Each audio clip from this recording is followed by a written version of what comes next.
नमस्कार. आज वर्षाचा शेवटचा दिवस. चला तर काहीतरी पार्टी झाली पाहिजे ना. तुमच्यासाठी घेऊन आली आज मिसळ पार्टी. मी काय केलंय कुकरमध्ये मिक्स कडधान्ये शिजवून घेतलेत. बघा तुम्हाला दाखवते. 2-3 शिट्ट्यांमध्ये सहज शिजलेत. आणि आता हे शिजून झाल्यानंतर पुढे काय करायचं, याच्यामध्ये शिजवताना मी एक मोठा लाल टोमॅटो ॲड केला होता. तर एका ताटामध्ये मी काय केलं, हे थोडेसे शिजलेले मिश्र कडधान्ये आणि त्याच्यामध्ये शिजवून घेतलेला टोमॅटो, तर हे मी काढून घेतलं. आता हे कशासाठी सांगते तुम्हाला नाही का, थोडेसे मला वाटतं अजून काढून घ्यावेत. बघा अजून थोडेसे मी काढून घेते. मिसळ म्हटलं की तोंडाला पाणी सुटतं नाही का, आणि स्वयंपाक करायचा म्हटलं की तर अजून कंटाळा, जरा झटपट होते ना. आता मिक्सरचं भांडं मी लावून घेतलं आहे मिक्सरला. याच्यामध्ये मी काय करणार आहे, थोडेसे सुक्या खोबऱ्याचे काप, आलं आणि लसूण, अगदी एक 5-6 पाकळ्या घेतलेल्या आहेत आणि अर्धा इंच आलं, त्याचे काप करून की मिश्रणमध्ये आपल्याला थोड्या वेळाने काढून घ्यायचं आहे. आता याच्यामध्ये आपण इथे धुवून घेतलेली कोथिंबीर मी बाजूला काढून ठेवली होती, तर तीच कोथिंबीर आपण याच्यामध्ये घालून घेतोय. आणि आता झाकण लावून मी हे वाटण काढून घेते. जर अशी हटके मिसळ आहे आपली, त्याच्यामुळे इथे मी हे वाटण काढून घेते. खोबरं, कोथिंबीर, आलं, लसूण आणि कोथिंबीर. फार खोबऱ्याचा इथे वापर करायचा नाही आहे आणि सुकंच खोबरं वापरायचं आहे. इथे आपला इथे मिसळीचा जो आपण कट करणार आहे ना, तो अतिशय चविष्ट होतो, त्यासाठी म्हणून हे आपण इथे वापरतो आहे. आता हे वाटण मी काढूनच घेते, तुम्हाला दाखवते. आणि एका बाजूला मी काय केलं होतं, जे डिशमध्ये थोडंसं मिश्र कडधान्य शिजवलेलं आणि टोमॅटो त्याच्यामधले शिजलेले हे काढून घेतलं होते. ते गरमच होते, पण मिक्सरवाला पटकन लावायचा म्हणून एका डिशमध्ये तळाला पाणी घेतलं होतं. त्याच्यामध्ये मी ती डिश ठेवली आहे थंड करण्यासाठी. म्हणजे काय होईल ना, ते गरम गरम मिक्सरमध्ये तर आपण वापरायचंच नसते नाही का, काही गरम घालून मिक्सर फिरवायचं जरा रिस्की, म्हणून मी हे थंड करून घेते. तर तुम्ही इथे बघू शकता मिश्र कडधान्यामध्ये मी काय काय वापरलंय. तर हरभरे आहेत मोड आलेले, त्यानंतर पिवळा वाटाणा, हिरवा वाटाणा, मटकी आणि मूग. तर हे असे 5-1 कडधान्य याच्यामध्ये मिक्स करून आपण ते घरीच मी याला मोड आणले होते आणि हे नंतर आपण शिजवून घेतलेत. तर हे जर थंड झालं की मग आता याच्यामध्ये मी मिक्सरच्या भांड्यामध्ये हे सगळं मिक्स करून त्याच्यामध्ये मी थोडीशी काश्मीरी मिरची घातली होती, मिरची पावडर. बघा याच्यामध्ये हे आपलं जे आहे भांडं दिसतं, याच्यामध्ये मिश्र कडधान्य जे आपण टोमॅटो सहित घेतले होते, ही काश्मीरी मिरची मी याच्यामध्ये थोडीशी घालून घेऊन ही फिरवून घेतलेलं आहे. आणि हे आपण खोबरं, कोथिंबीर, आलं आणि लसूण हे याचं वाटण आहे. तर अशा पद्धतीने ही आपली दोन्ही वाटणं तयार झालेली आहेत आणि जास्त अगदीच बारीक नाही काढली, यामुळे तुम्हाला साधारण अंदाज आला असेल. दुसरीकडे मी काय केलं की कढई तापत ठेवली होती. कढई तापली की याच्यामध्ये आपण तेल घालून घेतोय. मिसळ म्हटले की तेलाचं प्रमाण जरा जास्त असलं पाहिजे नाही का, तुमचं काय मत आहे? तुम्हाला वाटलं तुम्ही इथे कमी प्रमाणात करू शकता, जर तुम्हाला डाएट करायचं असेल तर नाही का, काही हरकत नाही. आता बारीक चिरलेला कांदा याच्यामध्ये आपण घालून घेतोय.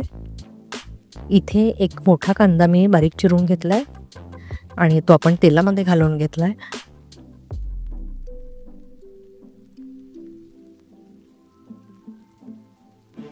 मिसळीमध्ये चवीसाठी जर आपल्याला जो आपण रस्सा म्हणा, कट म्हणा, जो काय तयार करतो, तर तिथे आपल्याला टोमॅटोचा वापर तर जास्त केला. आंबट गोड टोमॅटो असतात, तर आणि रसरशीत लालसर असे टोमॅटोंचा वापर केला तर हे आपला कट जो असतो ना मिसळीचा, अतिशय चवीला उत्तम लागतो. ती कढीपत्ता मी बारीक चिरून घेतलेला आहे. अखंड घालण्यापेक्षा मी जरा म्हटलं तो फ्लेवर उतरेल नाही का तेलामध्ये, म्हणून मग कढीपत्ता इथे बारीक चिरून घेतला आहे. आता बघू शकता इथे तुम्ही की तेलामध्ये कांदा आणि कढीपत्ता आपला किती छान होतोय. हे तयार होत असतानाच बारीक चिरलेला टोमॅटो, इथे मी मोठ्या टोमॅटोचा अर्धा टोमॅटो इथे वापरलाय. आणि ज्यावेळेस मी हे मिश्र कडधान्य शिजवून घेतलेत कुकरला, त्यावेळेस सुद्धा मी त्याच्यामध्ये 1 लाल टोमॅटो बारीक चिरून घातला होता. तर त्याचं आपण नंतर थोडंसं जे टोमॅटो, उकडलेले टोमॅटो आणि थोडंसं कडधान्य असं डिशमध्ये काढून घेऊन त्याचंही मिश्रण आपण तयार करून ठेवलेलं आहे. बघा आता हे आपण सर्व उलथणे एकजीव करून घेऊ. बघू शकता बऱ्यापैकी ते शिजलंय. कांदा आणि टोमॅटो हा तेलामध्ये चांगला झालेला आहे तयार. तर हे इथे तयार होत असतानाच आपल्याला बघा इतकं काही अतिशय काही जास्त प्रमाणाचं तेल आपण इथे वापरलेलं नाही, दिसतंय तुम्हाला, बऱ्यापैकीच आहे. इथे जे वाटण काढून ठेवलं होतं, सुकी खोबऱ्याचे काप, आलं, कोथिंबीर आणि लसूण, तर हे आपण याच्यामध्ये घालतोय. अगदी थोड्या प्रमाणामध्ये हे वाटण मी करून घेतलं होतं, एवढ्यासाठी की सुक्या खोबऱ्याचे काप एवढ्यासाठी घातले की थोडासा कोकोनट ऑइलचा तो फ्लेवर येईल. आपण तसे कोकोनट ऑइल वापरण्यापेक्षा अशा पद्धतीने जर सुके खोबऱ्याचं जरा वाटण काढून घेतलं तर तिथे सुद्धा आपल्याला खोबरेल तेलाचा तो स्वाद येतो आणि मिसळीला एक आगळी वेगळी चव अशी येते. बऱ्याच ठिकाणच्या मिसळ या फेमस असतात. एकदा तुम्ही अशीही करून बघा, तुम्हाला अतिशय आवडेल.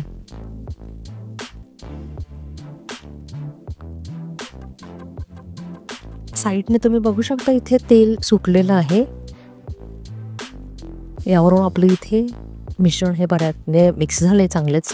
इथे मी आता हळद ॲड करून घेते. 1 चमचावर हळद घातली. चमच्याचे साईज तुम्ही बघितले किती छोटा चमचा आहे. आणि आता ही मिरची पावडर. मिरची पावडर तुम्ही कमी जास्त करू शकता आवडीनुसार. तुम्हाला जर ती झणझणीत हवी असेल तर मग तुम्ही इथे तिखटाचा वापर जास्त करू शकता. तर मी इथे 2 चमचे मिरची पावडर घालून घेतली आहे. आता इथे काय करते मी की काश्मीरी मिरची पावडर पुन्हा 1 चमचा मी इथे घालून घेते. अर्धा चमचा मी इथे घालून घेतली. बघा ही काश्मीरी मिरची पावडर आहे घातलेली. आता आज 31 डिसेंबर म्हटल्यावर नाही का आपल्याला नवीन वर्षाचं स्वागत करायचं आहे, म्हणून जास्त काही झणझणीत अशी मेथी काही तिखट वापरून करणार नाही आहे, नाही का. नवीन वर्षाच्या स्वागतासाठी सज्ज असलं पाहिजे ना.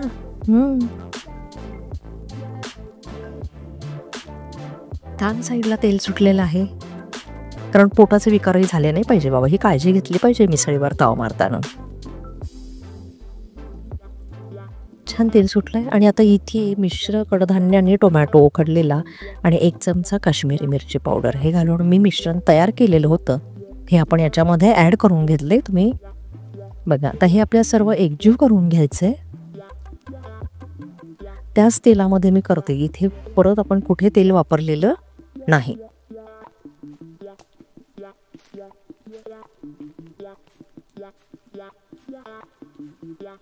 साईडने तेल छान सुटलेलं आहे, म्हणजे जे काही मसाले घातले होते आपले इथे तयार झालेले आहेत.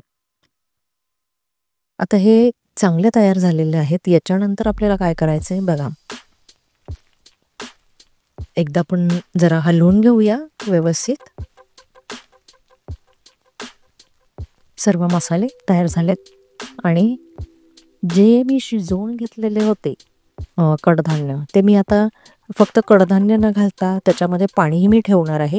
पाणी आणि ते शिजवलेले कडधान्य असं आपल्याला एकत्र इथे घालून घ्यायचं आहे. चमच्याने आपण हे जरा उलथणे ढवळून घेऊया सगळं.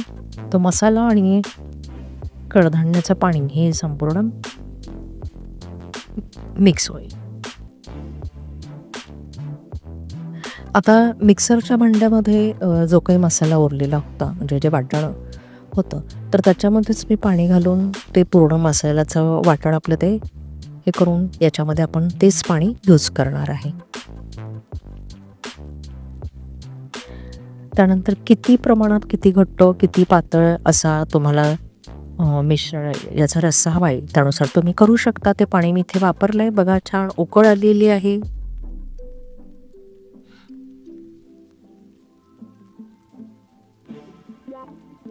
आता मीठ आपण इथे वरून घालून घेणार आहे. सैंधव मीठ 2 चमचे आपण इथे 1.5 चमचा मी घातलेला आहे. तुम्ही जसं तिखट वापराल त्यानुसार. एव्हरेस्ट मसाला इथे गरम मसाल्याचा वापर करतोय. जरा भुरभुरायला म्हणून वरून मी इथे एव्हरेस्टचा गरम मसाला घालून घेते.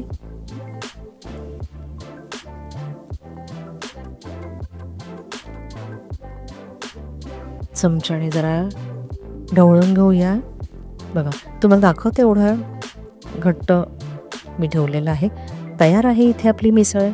मस्त तर्री आलेली आहे. कोथिंबीर जरा पेरून घेऊ वरून. बघा ताटामध्ये इथे मी सर्व करून ठेवली आहे. मिसळ कशी सर्व केली, झक्कास असा कट तयार झालेला आहे.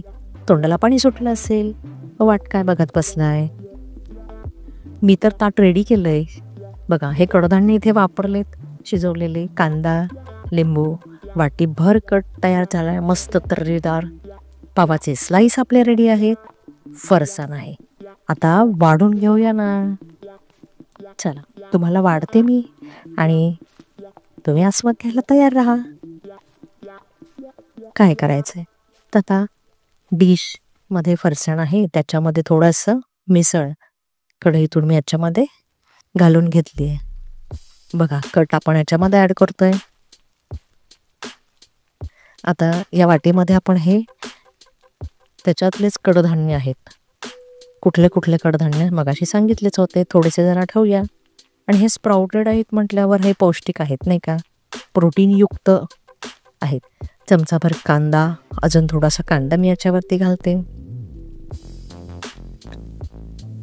लिंबाची फोड घेऊन लिंबाचा रस याच्यावर जरा पिळून घेऊया. जराशी कोथिंबीर. चला नवीन वर्षाच्या स्वागतासाठी आणि जुन्या वर्षाला बाय बाय करण्यासाठी सादर आहे मिसळ तुमच्यासाठी. लाईक करा, शेअर करा आणि सबस्क्राईब करा. धन्यवाद.